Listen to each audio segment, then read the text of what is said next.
Zorionak gaurkoan bereziki Ereñoko eroriko horretaziko horatzen gara, 4 hilabete gogor, baina buelta ematea lortu duzu.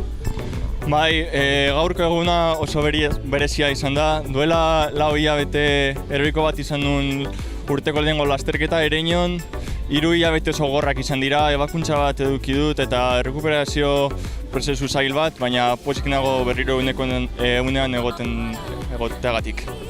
Nola junda gaur, beroak markatu egin du eguna zalantzarik gabe, eta baita ere ihesaldi saiakera asko.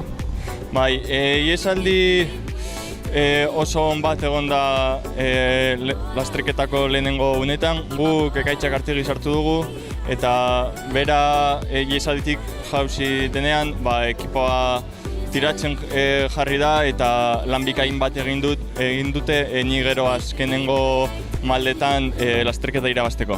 Zaten dutenez, zure erasoa Maldagora jarraitezina izan da. Bai, uste dut eraso bat egin duela 60 urte nire aitona modu berdinean irabazizun lasterketa hau eta bera katxo esan zidan betik jotzeko. Zorionak. Eskerrik asko.